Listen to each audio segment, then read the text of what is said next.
Hi guys, welcome back to a really exciting video. I am so looking forward to doing this. Just to let you know, this video is 100% inspired by one of Emmy's recent uploads. She recently uploaded a video in which she simultaneously listened to and tried to solve an Agatha Christie murder. Now, I loved that idea. Maybe you know about me that I am an Agatha Christie stan. I have read quite a lot of her novels and I absolutely love her. She must be one of my favorite authors of all time. So I thought this is such a good idea. I also want to try it because yes, I have read so many of her novels, but I have never actually seriously tried to solve one of the mysteries as I was reading it. I mean, of course you kind of think, okay, I maybe he did it, or I think this or that happened, but I never wrote down all the information and actually tried to solve it before I finished the book, kind of. But that video first was so neat, I thought I would give it a try as well. So of course, what we need to do first to do this is go book shopping for a new Agatha Christie murder mystery.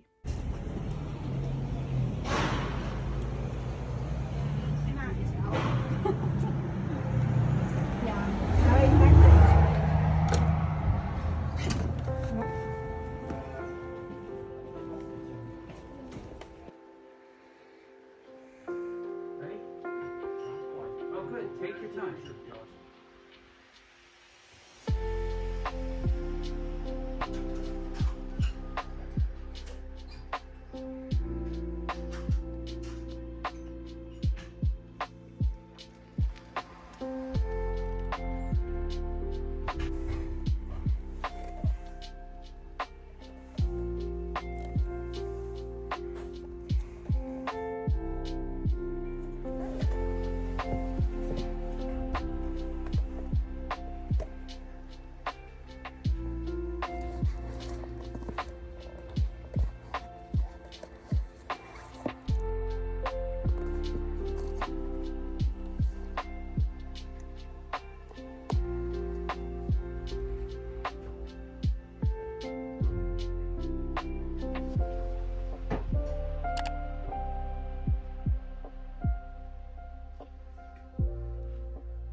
Now, as you saw, I went to two bookshops. The first one was a secondhand bookshop, but unfortunately their collection of Agatha Christie at the moment was quite limited. I either already knew the novels, they were Tommy and Tuppence novels, or short stories, so I couldn't find anything there. But in the other bookshop I did find something, and I actually decided on this one right here, Death in the Clouds. Now, I absolutely hate this cover. I think it's awful. But I like the synopsis of this most of the three that I had picked out in the end, because this apparently takes place on an airplane.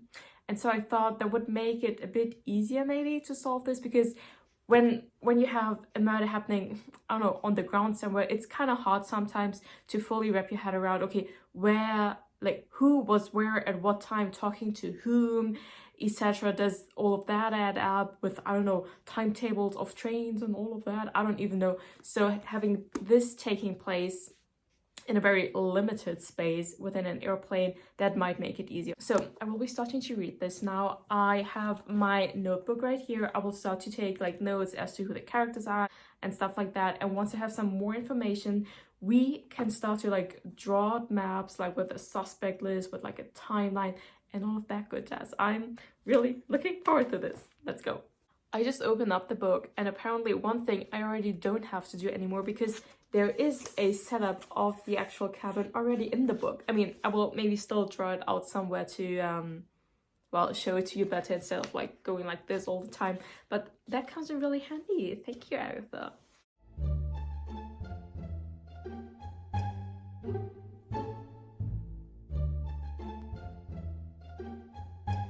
Friends, welcome to another part of my room that you have not seen before. I'm not entirely happy with the setup, but I kind of need you to see this board. I have this ridiculously big pin board, but it comes in really handy right now. So I just read the first, I think, 3 chapters, and I have a ton of notes. So as you can see, I have replicated the layout of the airplane right here, and I have little cards with the names, and we're gonna put them in their seats right now. So obviously, at least I think so, this murder mystery is only going to take part in one part of the airplane, because obviously Hercule Poirot is traveling first class.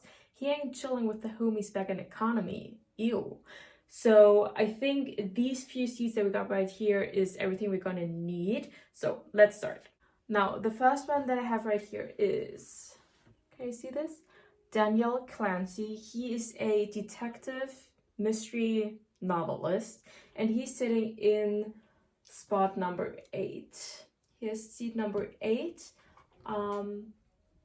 What might be important is that during the flight, a wasp has been bothering him, but he has shooed it away. Plus, he went into the back of the cabin to retrieve a, wait, what was it called? A Bradshaw. Now, I'm not sure what that is. Is that a type of cigarette? Though they're not allowed to smoke on board. Is that a typewriter? Is that, what is that? I don't know. I still have to look that up. Next up, we have Madame Giselle. I put that red bar at the bottom of her name card because she's the one that dies, and she was killed in seat number 2. That's where she's found. Now, at the bottom of her seat on the floor, there was found what first appeared to be another wasp, but what then was recognized by our detective novelist to be a thorn shot, as it is allegedly used by certain tribes. You know, those things that are like shot through like a blowpipe.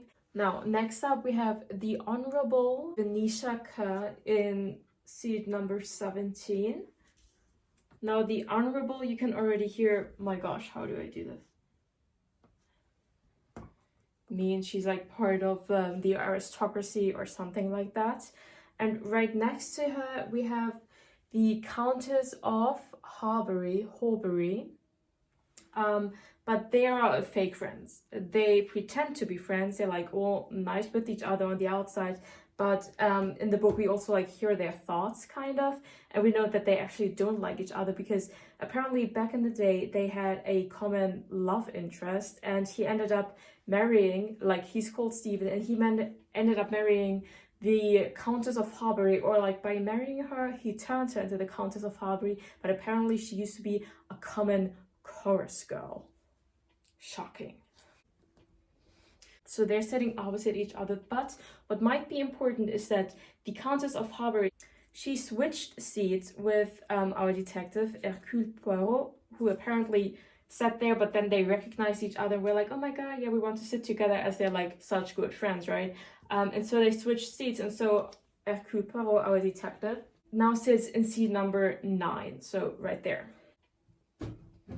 Right next to Hercule Poirot, we have Dr. Bryant, whose struggle apparently is that he wants to be a musician, but he's a doctor, and he's apparently right now thinking about whether he should give up being a doctor for becoming a flutist. And he's the one that the stewards called when they found out that Madame Giselle is dead. They called him, or like they called for a doctor, and he came and recognized that she was dead. Such a good doctor, right? Now, next up we have James Ryder. About him, we don't know anything yet, but he is in seat number 4, so right before Madame Giselle.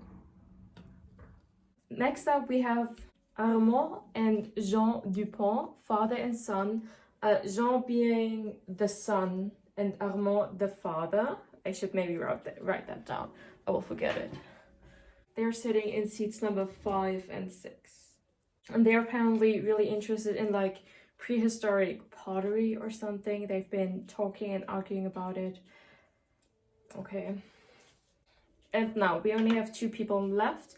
And that is first Jane Grey. She's a hairdresser from London, and she won $100 on like a lottery or something like that. And she took that money to spend a week in France. And she's sitting right here, number 16.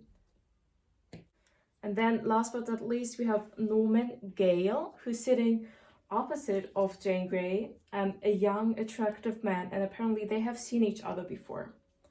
To give you the rundown, this is the setup of the airplane called Prometheus. They're on their way from Paris to Croydon. But we already know that Jane Grey, she spent a week in Les Pyrénées. And Norman Gale was there as well. They met each other and he was being nice to her.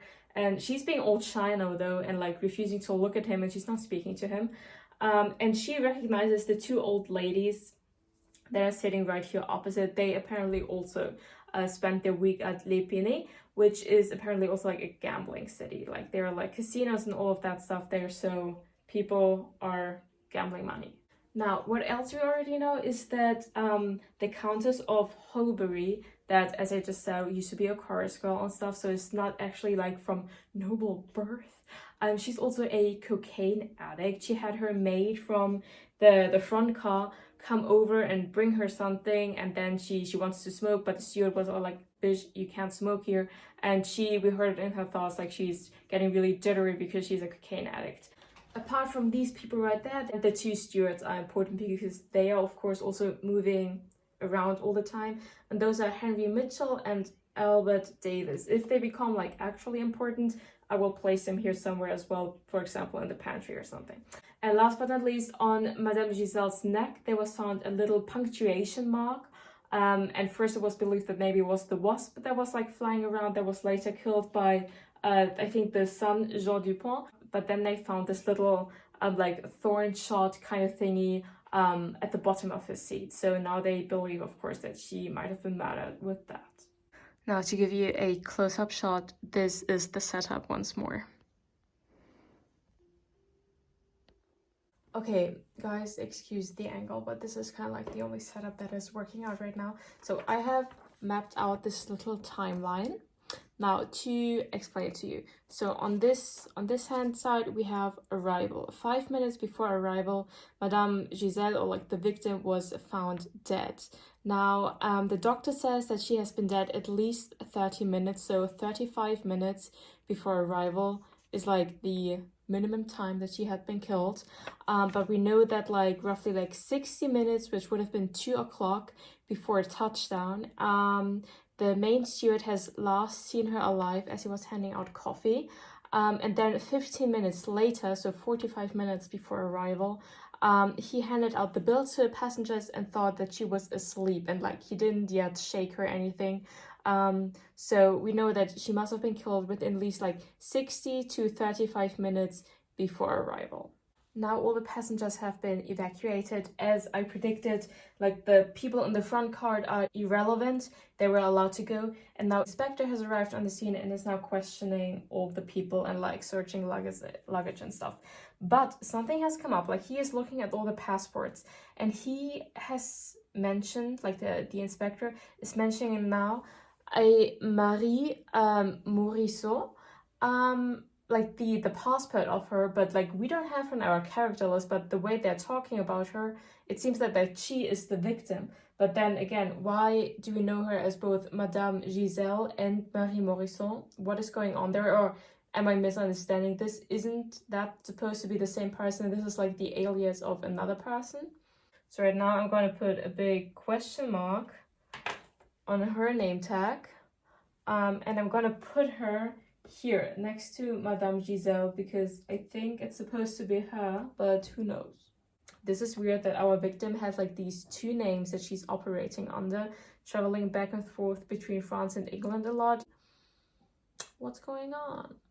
Okay, friends, I have once more gathered all our information. So here we still have our seating chart. Here's our timeline, and here I have created little personal descriptions of the individual characters, what we know about them, how they're interconnected to the other ones, etc, etc. But the thing is, all of them, like right now, all of them have been interrogated for the first time by Poirot and the inspector, but all of them claim that they do not know our victim, Madame Giselle, and that they have never seen her before or have only seen her for the first time at the airport. So right now we actually have no connections whatsoever to Madame Giselle, the victim. And over here I have gathered information of whom has seen the wasp, because apparently this wasp is going to be important. It is on the cover. Hercule Poirot keeps asking about it, and it's almost 50-50. Like Venetia Kerr, Armand Dupont, Jean Dupont, Mr. Ryder, and Mr. Clancy have seen the wasp, but Cicely of Horbury, Norman Gale, and both of the stewards have not seen the wasp. And some of the others, like for example Venetia Kerr, she only said that she saw people like swatting at a wasp or something, but she hasn't actually seen it. So apparently, since it's going to be important, I think that as the victim, she has this punctuation mark on her neck. So it would make sense if, for example, the killer had pretended there were a wasp by, like, as I just said, like swatting around and stuff. And like killing her with like a syringe or something, and then pretending, oh yeah, that was just like a wasp mark, there was this wasp all around, right? But we have the fact that there is a wasp, like Jean Dupont killed it, but of course he could have come on board with like a dead wasp and pretended all of that, I say. But at the feet of the victim, Madame Giselle, there was found this like fake wasp, this arrow thing that suggests that it was like shot out of a blowpipe, as the South American tribes use them.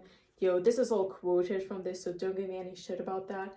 And now a blowpipe was found beneath the seat of Hercule Poirot, none other. Plus Mr. Clancy, the detective story author, he admitted to owning a blowpipe, but he says that he hasn't seen his one in 6 months or something. He says he only got it because he was like researching on this detective novel that he wrote and so on and so forth. So yeah, kind of suspicious everything right now, but as none of the characters have an actual connection to the victim yet, we don't really know what's going on. Of course, it's really weird that she has this like double identity, which makes one think that she was probably involved in some sort of like illegal activity or like blackmail, or I don't even know what. We will know more soon. Okay, the inquest has now just taken place, and a man could testify that Madame Giselle's actual name is Marie-Angélique Morisot, like the passport that was found, right? And apparently she was one of the best known moneylenders, not only in Paris, but also had a lot of upper class English clients, which of course makes us look at the Countess of Horbury, which, by the way, she's apparently supposed to be young. I thought she was like an old lady. I don't know, I hear Countess of Horbury and I think of grey hair, but apparently she's supposed to be a young woman.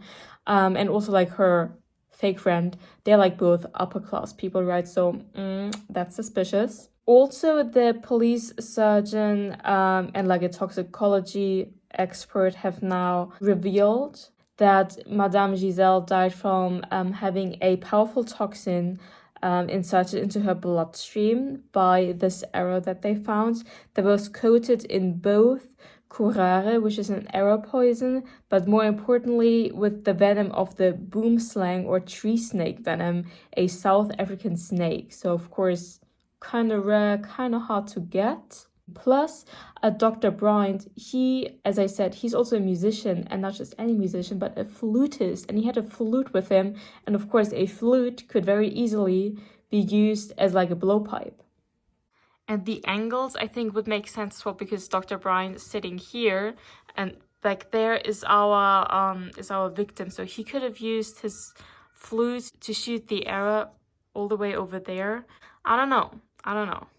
Okay, very important. We have just found out that our deceased woman had a daughter, Anne Morisot, who is now supposed to be around 24, 25 years old.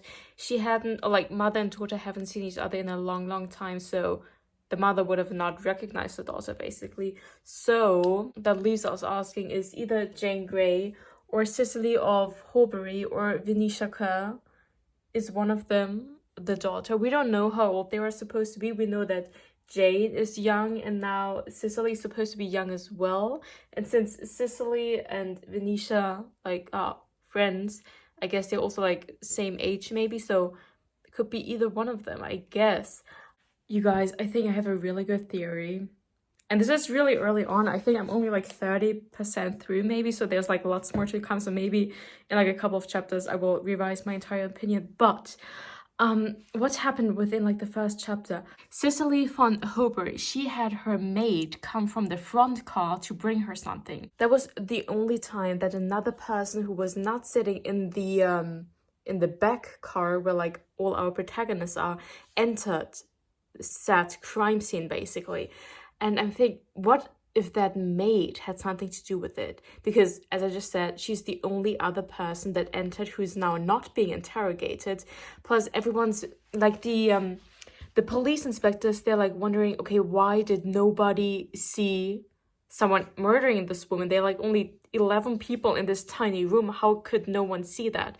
And so I'm asking myself, like, whom do we see but not see, kind of? And like the question in these kind of mysteries is usually like servants. They're not being paid attention to.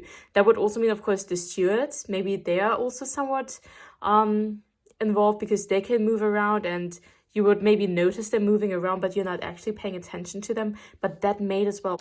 Oh my god, friends, it is the next day and so much has happened. I now need to like give you all the rundown of all the details we now know and all the clues that have popped up, etc. And then I'm going to make my final guess before I read the last chapter. Okay, so let's do this somewhat chronologically maybe. So first, Poirot questioned the dead lady's housemate, Elise. She burned all the confidential information of Madame Giselle, like all the blackmail information, details, papers, and so forth, because she was commissioned by her lady. Should ever something happen to her, the maid was supposed to burn everything, which she did. But a little black notebook was left over. She didn't burn that, and she gave it to Poirot. And in that, there were not like full-on informations, but little bits and pieces that Poirot and the investigator pieced together. And basically, we have 5 different kind of like allegations that we could connect with people on board the Prometheus. There would be one, like apparently Madame Giselle had information on an English peeress concerning a matter of her husband. So that of course leads us to Cicely of Hobury. Then she had information on a doctor in Harley Street, which makes us think of Dr. Bryant. Furthermore, she knew something about forged antiquities, and we learned that the Dupont men, before they became archaeologists, they apparently were in the antiquities field. So did she know something about that? Plus, she knew something about Englishmen and embezzlement, which makes us look at Mr. Ryder, because we learned that he went to Paris, to France, to get a loan for his company, which he did not get, but maybe he did get the money after all, and he embezzled it. And the last one is attempted murder, and again, concerning an Englishman. Now that one, we cannot so easily connect to one specific person, but we learned all of that. Plus we learned from the doorman at Madame Giselle's house that Cicely of Holbury visited the Madame the night before the flight. Now, speaking of the devil, basically, we learned that Cicely of Holbury, she did have an affair with an American actor called Mr. Raymond Barraclough. They had also been photographed together in L'Épinay. And apparently Madame Giselle knew of her infidelity, and because Cicely of Horbury had borrowed money from the Madame because she's a gambler, basically the Madame blackmailed her, or threatened to blackmail her with said information about her infidelity, because Cicely's husband, Stephen, like they don't get along. Actually, he wants a divorce, but he's kind of old-fashioned, traditional, and he only can get a divorce, he thinks, when he has like a good reason. But if he got to know about his wife's infidelity and had like actual proof, that would be a really good reason and could kind of set him free. So of course Cicely did not want it to come out that she's cheating on her husband, because she needs his money and his status and all of that. Now, furthermore, we learned that Elise, so Madame Giselle's maid, she booked her plane ticket via telephone, and we learned that this clerk at the telephone at the airplane company had been bribed with 5,000 francs to sell Madame a ticket on this 12 p.m. flight instead of the 8:45 a.m. flight. And this was done by an American called Silas Harper, who booked a ticket for himself as well, but obviously there was no person called Silas Harper on the flight. Plus, that American also bought the blowpipe at an antiquities dealer in Paris 3 days before the murder. But we suspect, of course, that this was not an actual American, but was just like someone impersonating an American, like put on a beard, put on a pair of glasses, and speak in a big American drawl, and nobody will notice. I wonder how many people are just offended by that. Anyway, so that happened. At the same time, both Norman Gale and Jean Dupont have been kind of making their avances to Jane Grey.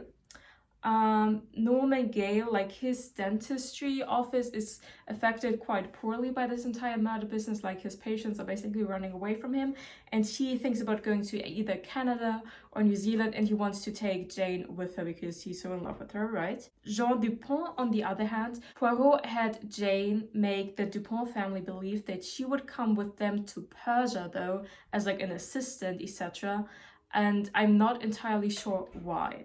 At the same time, we learned that Jane grew up in an orphanage in Ireland, which of course made me think, okay, is she maybe the long-lost daughter of Madame Giselle? Or is it, after all, Cecily of Horbury? Like, both of them would like fit from the ages. But then, believe it or not, the actual daughter of Madame Giselle popped up all the way from Quebec. Apparently she grew up in Quebec, but was now working at a lady's maid, but not any lady's maid.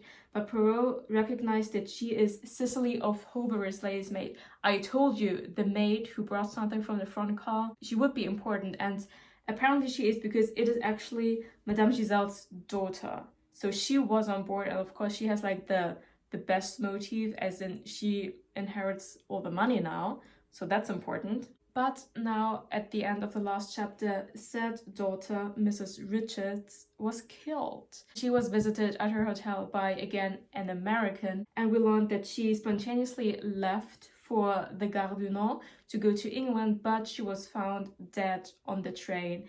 And it is believed to be suicide, but we don't believe that. And like, now here comes my, I guess, final theory. Now, I think that it was for sure Mr. Richards, aka the daughter of Madame Giselle's husband, because we learned that they have only been married for a month. Aka, I think that said man found out that Madame Giselle has a daughter, found that daughter, wrapped her around his little finger, married her, killed the mother, and now killed the daughter, so he would inherit all the money. Plus, we learned that Mrs. Richards, she met her husband first in Nice, and then they married in Rotterdam. In other words, like, our playboy is a man of the world, apparently, and who better to fit that bill than a flight attendant? Now, he would be all over the place, I suppose, and I'm still somehow convinced that the first steward, Henry Mitchell, is somehow involved in all of this. But I also think that we could make a strong case against Dr. Bryant, because he now also wants to leave the country to go to Kenya with like his lover, basically. So it came out that he has an affair with a patient, and maybe that's also what Madame Giselle held against him. Plus, with him, we have this entire business with the flute, and we have discovered that the blowpipe was actually not used to murder her, to murder Madame Giselle. It was just like there as a distraction. And with what else could the dart have been blown straight across the cabin? With the flute.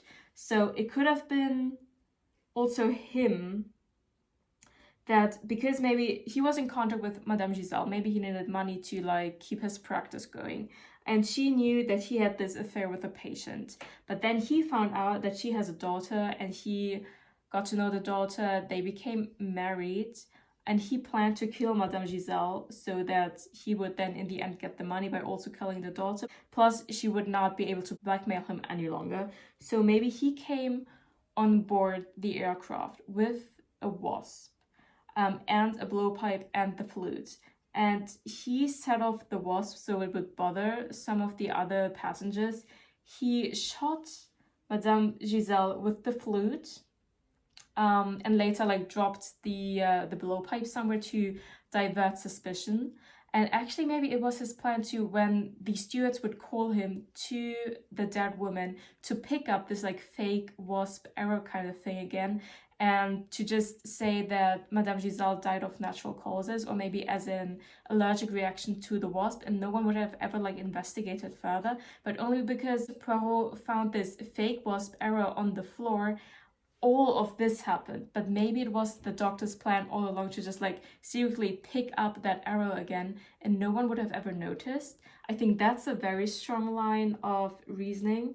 But I also don't want to again dismiss the first steward, because he would have also had a good chance of killing the lady when he brought her, because he was the last person to see her alive when he brought over her coffee.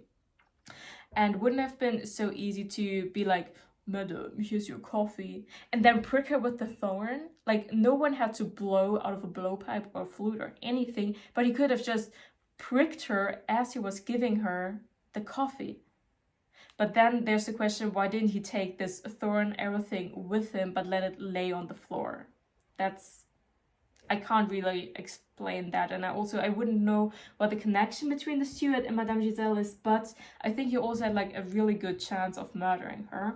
And like the daughter, Mrs. Richards, who turned out to be the maid who was also on board the airplane, of course, but like now she's dead. So yeah, I'm very sure that she wasn't the one who killed her after all, but like that her husband is the one orchestrating everything, because he just wants the money. He only married her to get to the money of her mother in the end by killing them both. I'm very sure about that. And I think that Dr. Bryant fits the bill best of all.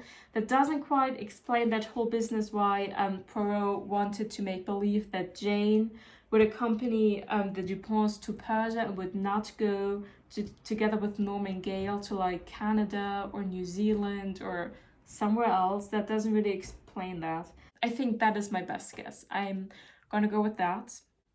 Yeah, and I'm gonna read the last chapter now, and gosh, let's see. By the way, I forgot to mention, something else that came up was that on Madame Giselle's coffee tray, there were found 2 teaspoons. And I cannot wrap my head around that either, like how that plays into everything. But obviously the only persons who could have given her a teaspoon were like the stewards, because everyone else would have needed to like get up and go over her to give her a teaspoon, which would have been super suspicious and people would have seen that, etc. Only the stewards could have done that. But again, why? But it's gonna be relevant somehow, so I need to tell you about it. We also learned that Norman Gale, he once worked at a farm in South Africa. Okay, Poirot is now starting his final speech. Maybe I should read aloud this part. On the other hand, as medical evidence was to show, the cause of the death was undoubtedly the poison thorn. I shut my eyes and asked myself, what is the surest and most reliable way of placing a poison thorn in the jugular vein? And the answer came immediately, by a hand. So maybe it was the steward after all, because he was so close to her. And that immediately threw light on the necessity for the finding of the blowpipe. The blowpipe inevitably conveyed the suggestion of distance. If my theory was right, the person who killed Madame Giselle was a person who went right up to her table and bent over her. Okay, so definitely the steward. Was there such a person? Yes, there were 2 people, the 2 stewards. Either of them could go up to Madame Giselle, lean towards her, and nobody would notice anything unusual. So if it was Mitchell, then maybe he is also Mr. Richards and stuff. Let's continue. I next turned my mind to the possibilities of the wasp. It was suggestive, that wasp. To begin with, no one had noticed it until about the time coffee was served. That in itself was rather curious. I constructed a certain theory of the crime. Our murderer then approaches the victim's table, inserts the thorn, and releases the wasp. The poison is so powerful that death would occur almost immediately. The poor woman had been stung.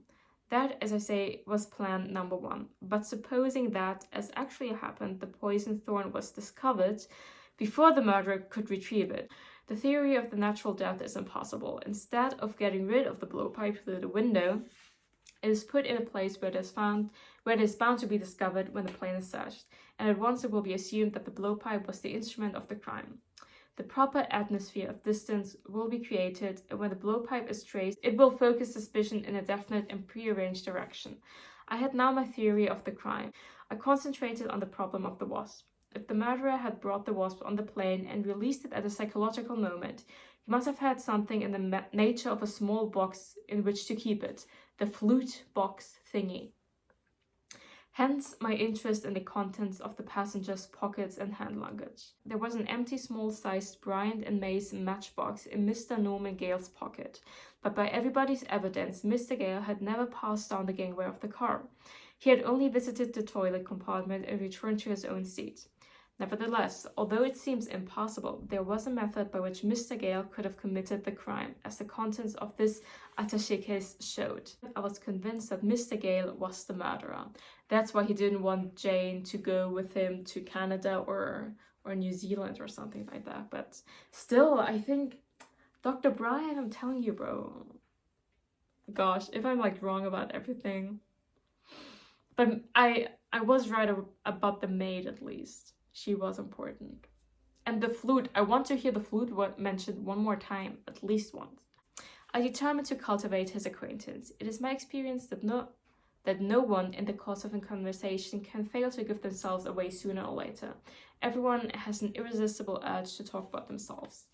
I tried to gain Mr. Gale's confidence. It is true that you became a dentist to please your uncle, John Gale. You took his name when you came into partnership with him, but you were his sister's son, not his brother's. Your real name is Richards. It was as Richards that you met the girl Anne Morisot at Nice last winter when she was there with her mistress. You realized that there might be a large fortune to be got. It appealed to your gambler's nature. It was from Anne Morisot that you learned of Lady Horbury's connection with Giselle. The plan of the crime formed itself in your head. Giselle was to be murdered in such a way that suspicion would fall on Lady Horbury.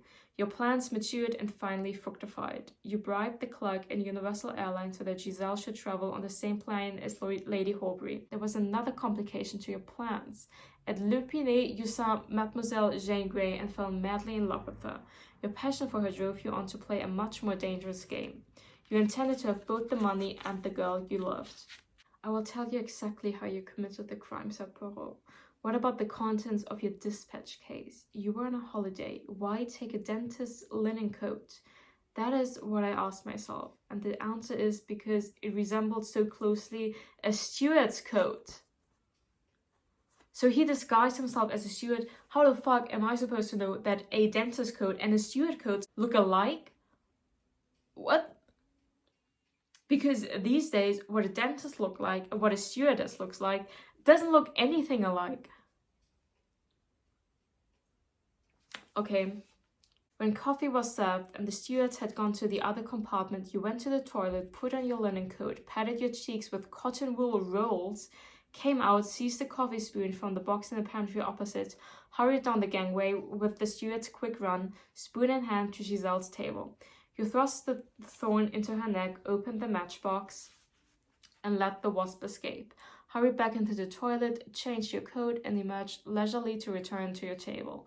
The whole thing took only a couple of minutes. Nobody notices a steward particularly. As I have just said, in the course of conversation, a man gives himself away. You were imprudent enough to mention that for a while you were on a farm in South Africa. What you did not say, but what I have since found out, is that it was a snake farm. You were there under your own name of Richards. A photograph of you transmitted by telephone has been recognized. That same photograph has been identified in Rotterdam as the man Richards who married Anne Morisot.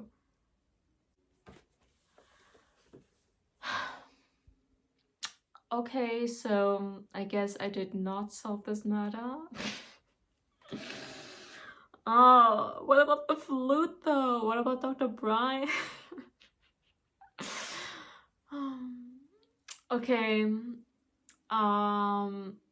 so at least I kind of got the thing with the steward right. only that it wasn't the actual steward, but someone impersonating a steward. But honestly, that was kind of unfair though. Like, again, how am I supposed to know that a dentist cloak and whatever the stewards wore at that time looks anything alike? Like, okay, so that was that. I guess better luck next time. But can someone please tell me what I'm supposed to do with this now?